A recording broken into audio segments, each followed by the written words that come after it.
এখন জিকির ফিকির করা উচিত বেশি বেশি। সবক বুঝতে পারছো কিন্তু সবকগুলি এটা হলো বাদ এসা বাদ ফজর 100 দুরূদ শরীফ এটা পড়তে হবে। আর পাঁচটা এটা জারি করতে হবে শ্বাস প্রশ্বাসের। এটা জারি হয়ে গেলে পরবর্তী সবক নিতে হবে। বাদ এসা বাদ ফজর দুরূদ শরীফ তো 100 বাদ ফজর বাদ এসা পড়তে হবে।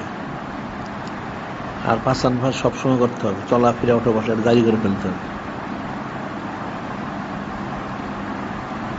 এটা জারি হইলে তাহলে পরবর্তী সবক, এটাকে তো অন্য সবক নয়।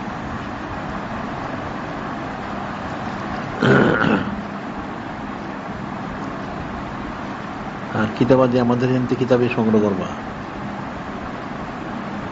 যারা বাইরে থাকো কিছু কিতাব সাথে করে নিয়ে গেলেই হয়। নূরে মুজাসসাম হাবিবুল্লাহ হুজুর পাশান শান বুলন্দি শান আছে, সাইদ সাইদুল আশরাফি কিতাব আছে, তারপরে সুন্নত মোহাম্মদ সম্পর্কে কিতাব আছে। নূরে মুজাসসাম হাবিবুল্লাহ হুজুর পাশান আব্বা আম্মা আলাইহিস সালাম ওনাদের উম্মাহাতুল মুসলিমিন ওনাদের কিতাব আছে। আহলে বাইত ওনাদের ফজিলতের কিতাব আছে।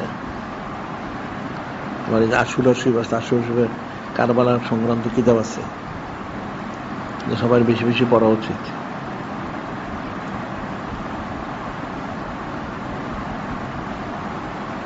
মানুষ তো পড়াশোনাই করে না, কিতাব তো ছাপায় অনেক, কতজন সংগ্রহ করে। সবাই সংগ্রহ করো সব কিতাব? তোমরা সংগ্রহ করো? সব করো না? সব সংগ্রহ করা উচিত।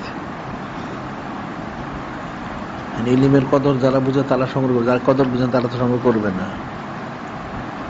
ইলিম তো অন্য জিনিস।